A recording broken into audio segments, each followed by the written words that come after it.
नमस्कार, स्वागत है आप सभी का मध्य प्रदेश और छत्तीसगढ़ की खबरों में। मैं आपके साथ निकिता कश्यप। बुलेटिन की शुरुआत करते हैं इस वक्त की हेडलाइंस के साथ।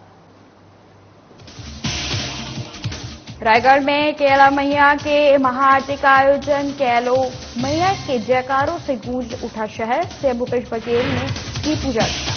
बिलासपुर में कांग्रेसी नेताओं की आपस में हुई जमकर मारपीट। मामले में पुलिस ने एफआईआर की दर्ज। रायपुर में श्री सत्य साई संजीवनी हॉस्पिटल में समारोह का आयोजन। समारोह में चैंबर प्रदेश अध्यक्ष अमर पारवानी हुए शामिल। बिलासपुर में रीपा के तहत मिली मुफ्त वाईफाई सुविधा। युवा सवार रहे अपना भविष्य, कई तरह की जानकारी हुई प्राप्त। और रायपुर में ज्येष्ठ पूर्णिमा पर सदगुरु कबीर साहिब के प्राकट्य उत्सव का कार्यक्रम में विधायक विकास उपाध्याय हुए शामिल। बुलेटिन की शुरुआत करते हैं। खबर रायगढ़ से है, जहां संगन कैला मैया की महाआरती का आयोजन किया गया, जिसमें शहर के हजारों लोग शामिल हुए। आपको बता दें कि इस आयोजन में सीएम भूपेश बघेल ने भी शिरकत की और कैला मैया की पूजा अर्चना की। वहीं सभी लोगों ने कैला के तट पर दीप प्रज्वलित कर कैला नदी को साफ रखने की शपथ भी ली। इस महाआरती में शहर के महिला, पुरुष और बच्चों ने भी अपनी सहभागिता और आस्था दिखाई। इसके बाद सीएम भूपेश बघेल 3 दिवसीय राष्ट्रीय रामायण महोत्सव में समापन में भी शामिल हुए।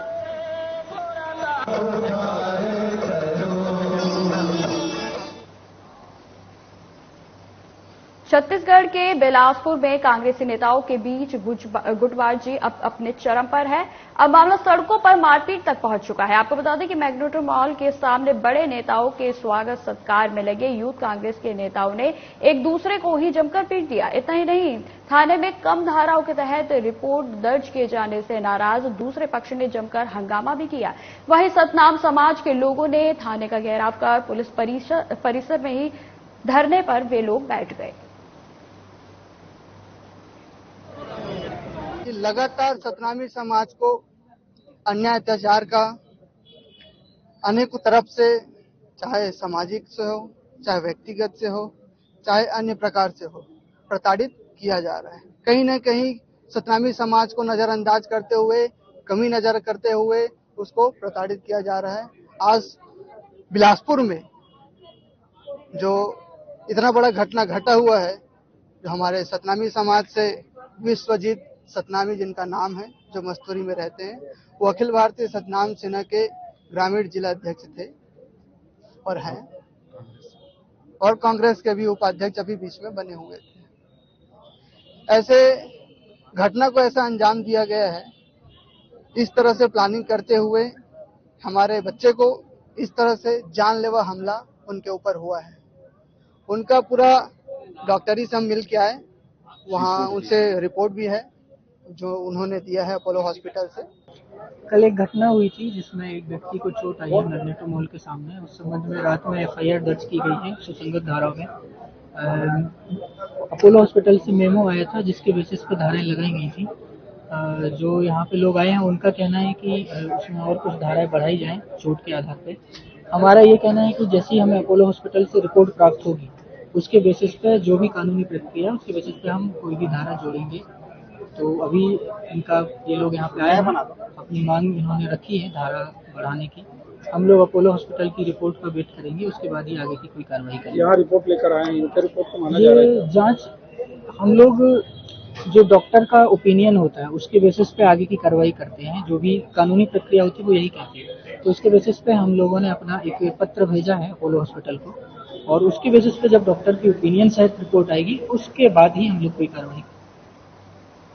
रायपुर के अटल नगर स्थित श्री सत्य साई संजीवनी अस्पताल में समारोह का आयोजन किया गया। इस दौरान चैंबर प्रदेश अध्यक्ष और कैंट के वरिष्ठ राष्ट्रीय उपाध्यक्ष अमर पारवानी मुख्य अतिथि के रूप में शामिल हुए।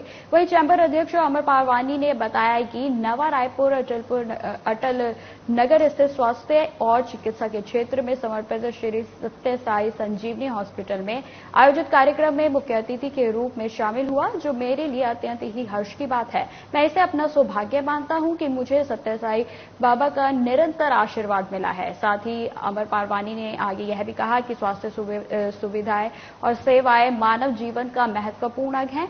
इस बदलती जीवन शैली और प्रदूषण के कारण लोगों को अस्पतालों और चिकित्सा सेवाओं की अत्यंत जरूरत है।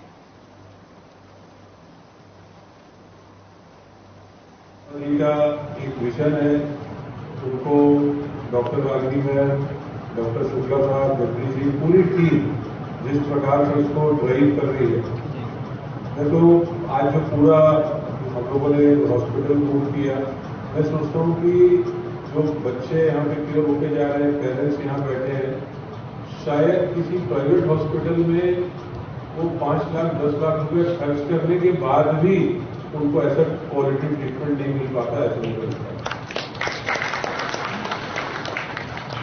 शायद हम लोग अगली बार जब आए तो ये सुनने को मिले कि मैं एक्स कंपनी का चेयरमैन हूं या एमडी हूं, मेरे बच्चे का ट्रीटमेंट यहाँ करा के जा रहा हूं। अभी जो लोग आ रहे हैं वो नॉर्मली इसलिए आ रहे हैं कि वो फाइनेंस को उनके पास अवेलेबल नहीं है, लेकिन वो सेम ट्रीटमेंट लेके जा रहे हैं। तो किसी भी मल्टीनेशनल हॉस्पिटल में होगा वो सारी फैसिलिटी यहाँ लेके जा। बिलासपुर जिले में महात्मा गांधी ग्रामीण औद्योगिक पार्क योजना यानी रीपा के अंतर्गत किए गए नवाचार से स्थानीय युवाओं को अपना सुनहरा भविष्य सुधारने में मदद मिल रही है। आपको बता दें, यहां उपलब्ध मुफ्त वाईफाई सेवा की मदद से प्रतियोगी परीक्षा की तैयारी करने वाले क्षेत्र के युवा लाभान्वित हो रहे हैं। वहीं नौकरी ढूंढने वाले छात्रों को इंटरनेट एक्सेस करने और नौकरी के बारे में जानकारी खोजने में सहूलियत हो रही है और साथ ही उन्हें अपनी पढ़ाई पूरी करने में भी सहायता मिल रही है। बता दें कि ग्रामीण क्षेत्रों में शिक्षा और रोजगार के लिए उपयोगी इंटरनेट कनेक्शन की उपलब्धता एक बड़ी समस्या है। रीपा में फ्री वाईफाई द्वारा इस समस्या का समाधान किया गया है। जॉब सीकर्स छात्रों के लिए इंटरनेट उन्हें रोजगार समाचार, नौकरी के लिए आवेदन पत्र, सरकारी नौकरी के लिए जानकारी और अन्य नौकरी संबंधित जानकारी खोजने में सहायता प्रदान कर रहा है।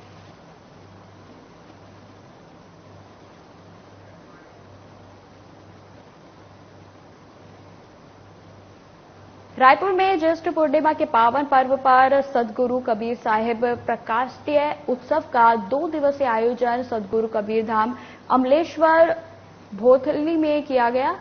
आपको बता दें कि जिसमें गुरु गोस्वामी डॉक्टर भानु प्रताप साहिब का आशीर्वाद लेने का अवसर पश्चिम विधानसभा के विधायक विकास उपाध्याय को मिला। वहीं उन्होंने 625वें सदगुरु कबीर प्रकाशोत्सव दिवस के उपलक्ष्य में छत्तीसगढ़ प्रदेश के समस्त कबीर पंथियों को बधाई और शुभकामनाएं दी। विधायक विकास उपाध्याय ने कबीर पंथियों के लिए कबीर जी के संदेश को दोहराया। इस दौरान उन्होंने कार्यक्रम में गुरु गोसाई डॉक्टर भानु प्रताप साहिब से आशीर्वाद प्राप्त कर कबीर पंथी समाज से आए अनेक लोगों से मुलाकात की।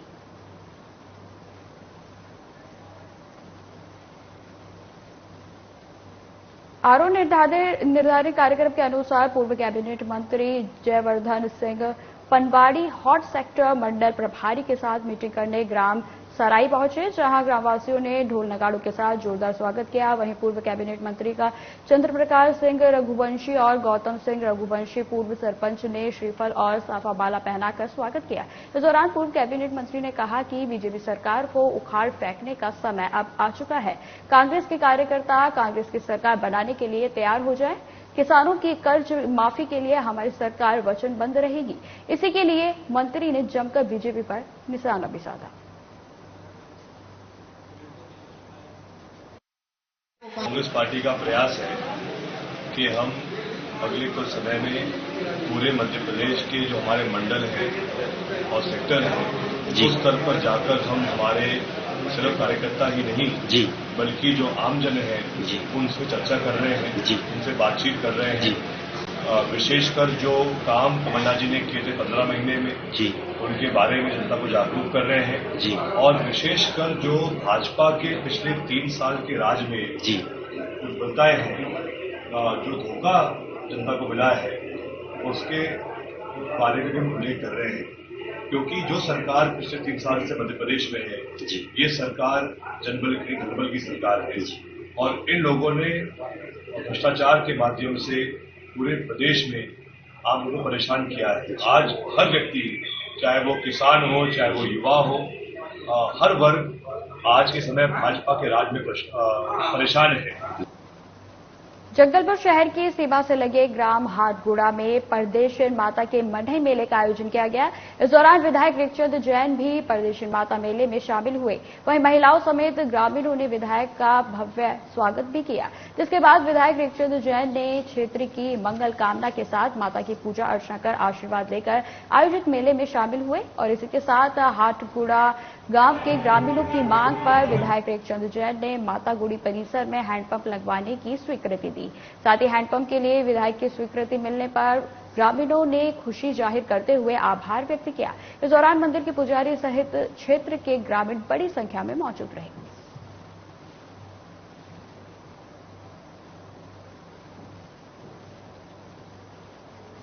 जगदलपुर शहर के दीनदयाल वार्ड के अंतर्गत रामराज गली के जुग्गी बस्ती में निवासरत परिवार भीषण गर्मी से बीते 72 घंटों से पानी की समस्या के लिए तरस रहे हैं। आपको बता दें कि नगर निगम प्रशासन की उदासीनता के चलते गुस्साए वार्डवासियों ने 3 जून को दीनदयाल वार्ड के अनुपमा चौक मार्ग पर चक्का जाम करते हुए खाली बर्तन लेकर सड़क पर उतर आए। वार्ड की महिलाओं ने गुंडी बाल्टी बजाकर निगम प्रशासन को जगाने की कोशिश की। इस दौरान वार्ड वासियों के द्वारा चक्का जाम करने पर प्रशासन और नगर निगम प्रशासन हरकत में आए और निगम प्रशासन के द्वारा मौके पर आकर निराकरण का आश्वासन देकर आंदोलन को समाप्त करवाया गया। सत्ता के मदमस्त में डूबी हुई निगम कांग्रेस की सरकार को इन गरीबों को सुध लेने का समय नहीं है। 72 घंटे से पंडित दीनदयाल उपाध्याय वार्ड की इस रामराज गली में पानी नहीं है और ये पानी के लिए बेचारे परेशान हैं इस भीषण गर्मी में। ऐसे में आज 10:15 बजे जब आयुक्त से संपर्क किया गया, आयुक्त महोदय को लगभग 15 फोन लगाया गया, मगर न उनका बैक कॉल आया न किसी प्रकार का मैसेज आया। ऐसे में ये प्यासे गरीब 72 घंटे से गरीब जनता इन्होंने अपने हंडी गुंडी को लेकर जब सड़क में उतरे और इस गूंगी बहरी निगम की कांग्रेस की सरकार को, इस महापौर जो चकाचौंध की दुनिया से बाहर नहीं निकल पा रही हैं, ऐसे विधायक जो गरीबों के नाम पर वोट लेकर आज मदमस्त हो गए हैं, जब इन गरीबों ने अपने हंडी गुंडी को बजाना चालू किया तब प्रशासन जागी और इन तक पहुंची और इनकी बातों को सुनी। महाकाल लोक में आंधी और तेज बारिश से गिरी मूर्तियों की लोकायुक्त भोपाल ने खुद ही जांच शुरू कर दी है। आपको बता दें, संगठन के चीफ इंजीनियर एनएस जौहरी ने उज्जैन स्मार्ट सिटी लिमिटेड के एग्जीक्यूटिव डायरेक्टर को पत्र लिखकर मूर्तियों के टेंडर, एग्रीमेंट और वर्क ऑर्डर की मूल कॉपी मांगी है। वहीं जौहरी के नेतृत्व में 2 सदस्यों की टीम उज्जैन पहुंची और महाकाल लोक में लगी मूर्तियों के निर्माण कार्यों का निरीक्षण किया गया। इस दौरान टीम में शामिल सदस्यों ने मीडिया के साथ बातचीत करने से साफ मना कर दिया। बता दें कि लंबे समय के बाद लोकायुक्त ने खुद किसी मामले को जांच में लिया है। इससे सियासी और प्रशासनिक हलकों में हलचल है। इसके पीछे की बड़ी वजह यह है कि महाकाल लोक में कामों को लेकर 2 शिकायत पहले ही हो चुकी है, जिसकी जांच पेंडिंग है।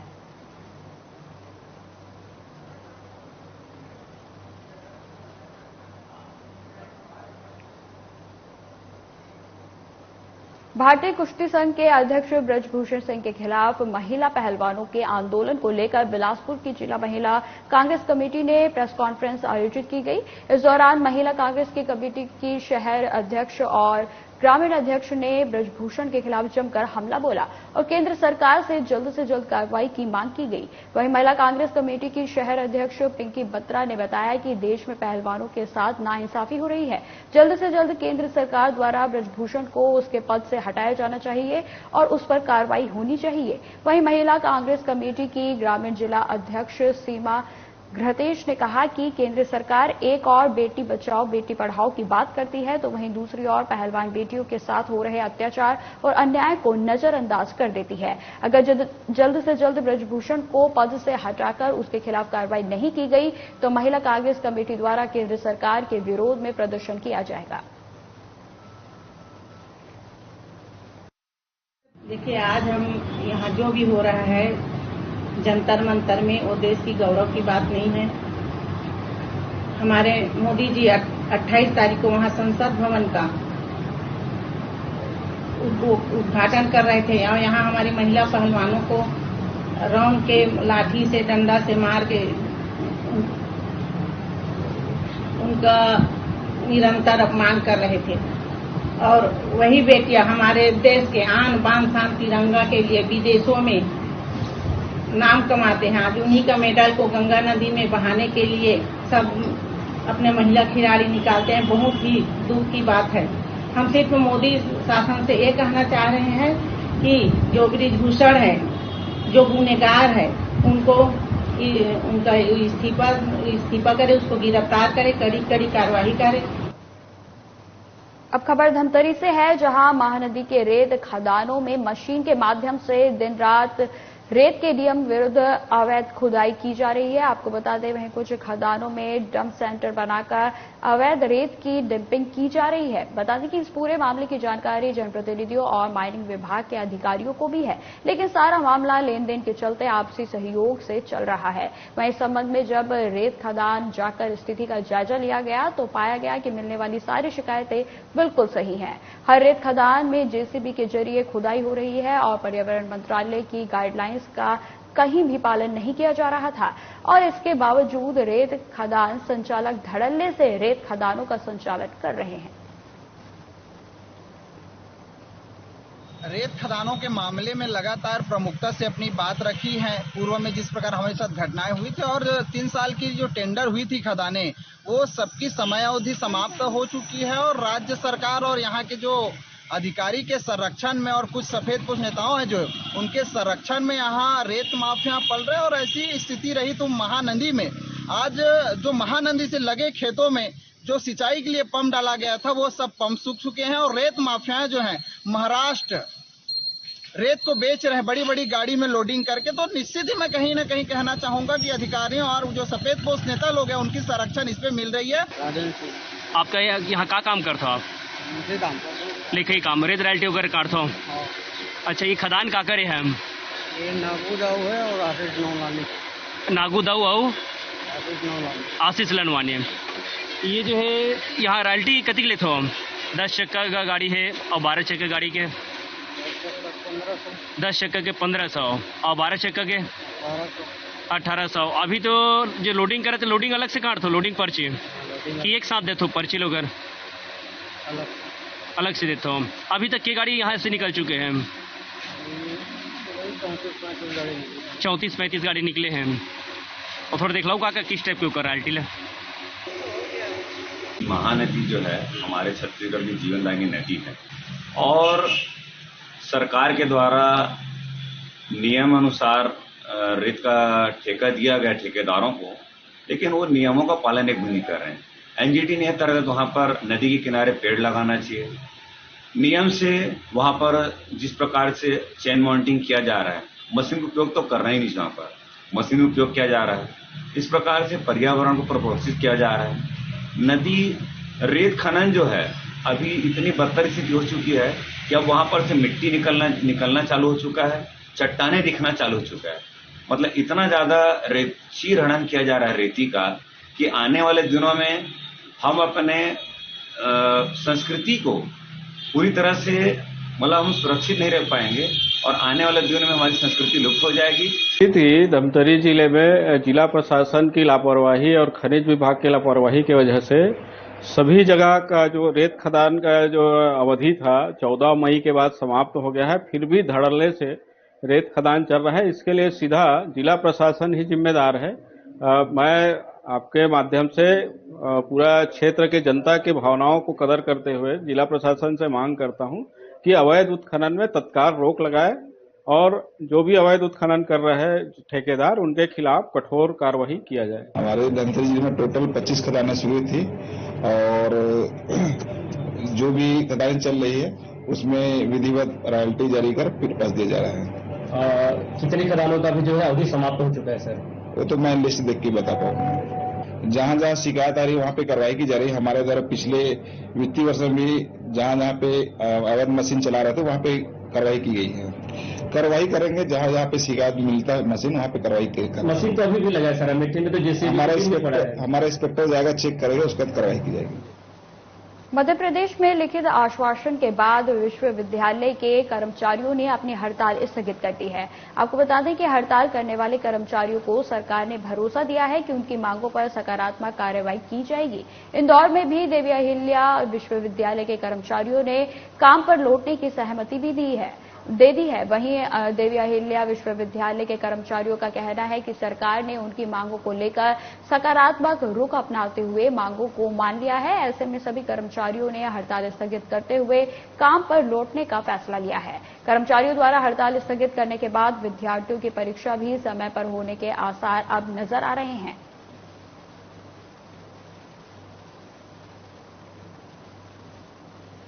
समस्त 9 विश्वविद्यालयों के कर्मचारी विगत 19 दिनों से आंदोलन पर थे अपनी 9 सूत्री मांगों के लिए।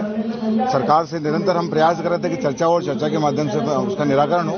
कल एसीएस महोदय श्री आर.के. गुप्ता जी द्वारा हमारे संघर्ष समिति के सदस्यों को चर्चा के लिए बुलाया गया और उस पर अंततः सहमति बनी कि हमारा जो पेंशन है वो उसका 7वें वेतनमान से पेंशन है उसका 3 महीने में हम निराकरण कर देंगे। वर्तमान में हमें 6ठे वेतनमान से हमको जो 139% महंगाई भत्ता मिल रहा है उसको तत्काल उन्होंने 201% महंगाई भत्ता देने की स्वीकृति हुई। वर्तमान में प्रदेश सरकार के शासकीय कर्मचारियों का और विश्वविद्यालय के कर्मचारियों को 6ठे वेतनमान से जो महंगाई राहत है वो बराबर हो चुका है। इसके साथ ही हमारे 2007 के बाद जो नियुक्त कर्मचारी थे, स्थायी कर्मी जिनका वेतन रुका था उनका वेतन रिलीज हो गया। दिव्य अहिल्या विश्वविद्यालय में उनको 1 तारीख को उनके खाते में वेतन रिलीज हो गया। साथ ही विश्वविद्यालय में जो स्थायी कर्मी थे उनको नियमितीकरण का मामला है वो भी विश्वविद्यालय में उसकी रोस्टर की कार्रवाई पूरी हो चुकी है और निश्चित ही आगामी सप्ताह में उनका नियमितीकरण भी हो जाएगा। इसके साथ ही जो प्रमुख मांग थी कि विश्वविद्यालय में हमारा जो मेडिक्लेम योजना है उसको लागू की जाए, विश्वविद्यालय सभी विश्वविद्यालयों के साथ ही देवी अहिल्या विश्वविद्यालय में योजना लागू हो चुकी है और संभवतः अगले माह उनको भी लाभ मिल जाएगा। छत्तीसगढ़ अनियमित कर्मचारी मोर्चा अपनी 5 सूत्रीय मांगों को लेकर प्रथम चरण में 11 जून को परिवार सहित राजधानी में धरना प्रदर्शन और दूसरे चरण में मुख्यमंत्री निवास का घेराव करने की योजना बनाई है। बता दें कि बीते 21 मई को रायपुर में विभिन्न अनियमित संगठनों के पदाधिकारियों ने एक बैठक में ये निर्णय किया था और बता दें कि कांग्रेस ने सरकार बनने पर प्राथमिकता के आधार पर अनियमित कर्मचारियों को नियमित करने का वादा किया था, जिसको लेकर अनियमित कर्मचारी आंदोलन की राह पर अज्ञात अग्रसर हैं।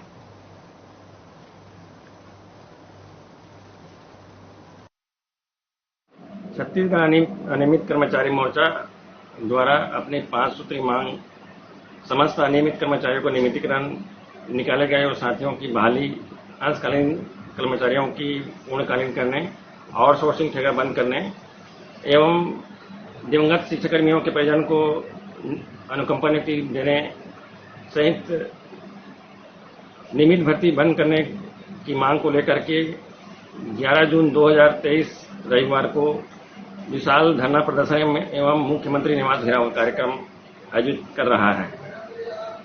मैं बताना चाहूंगा कि वर्तमान कांग्रेस सरकार ने सत्ता में आने के पूर्व प्रदेश के अनियमित कर्मचारियों को प्राथमिकता के आधार पर 10 दिन में नियमित करने का वादा किया था, लेकिन अत्यंत खेद का विषय है कि आज 4.5 साल से अधिक समय होने के उपरांत भी सरकार प्रदेश के अनियमित कर्मचारियों के बारे में किस प्रकार की निर्णय लेने की स्थिति में नहीं है, जिससे प्रदेश के अनियमित कर्मचारी व्यथित और आक्रोशित है और अपनी मांगों को शासन प्रशासन के समक्ष मजबूती से रखने के लिए ये आंदोलन कर रहा है।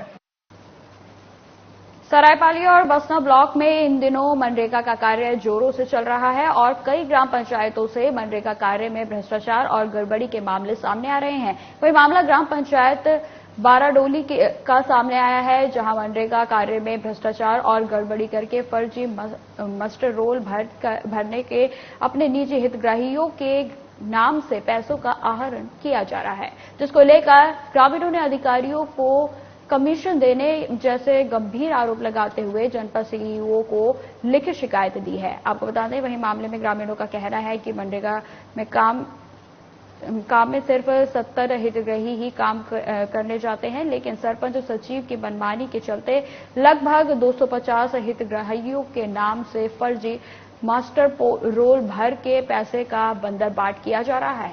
वही मामले में जनपद पंचायत सीईओ का कहना है कि मामले की जल्द से जल्द जांच की जाएगी और दोषी पर कड़ी कार्रवाई का आश्वासन दिया गया। हमारे यहाँ नरेगा काम चल रहा है सराल तालाब के नाम से, जहाँ पर वहाँ काम चल रहा है। 70-80 आदमी आ रहे हैं काम के लिए, और नरेगा में मतलब ये लोग 200-250 व्यक्तियों का मतलब मास्टर रोल भर के मतलब फर्जी आहरण कर रहे हैं। जी, क्या चाहते हैं आप लोग? इसकी जांच हो और उचित कार्रवाई हो। इस बात को लेकर आप सरपंच से सब बात कर रहे हैं, तो सरपंच क्या कहें? वो सरपंच स्पष्ट बोलते हैं कि मैं काम के लिए मतलब ऊपर से मैं कमीशन देता हूँ अधिकारी लोगों को, और मैं काम लाता हूँ, इसलिए मतलब एक्स्ट्रा भरा जाता है बोलकर वो लोग हमको ऐसे जवाब देते हैं पब्लिक को। ये शिकायत पत्र आज ही मेरे को मिला है, सजद तालाब गहरीकरण का है। इसमें आधे मजदूरों को फर्जी दिखाया गया है, करके आवेदन प्राप्त हुआ है। इस संबंध में अपने स्तर पर जांच टीम गठित की जाएगी और गलत करने वाले पर जनपद स्तर से उचित कार्रवाई। फिलहाल इस बुलेटिन में इतना ही। खबरों की और भी जानकारी के लिए बने रहे हमारे साथ। नमस्कार।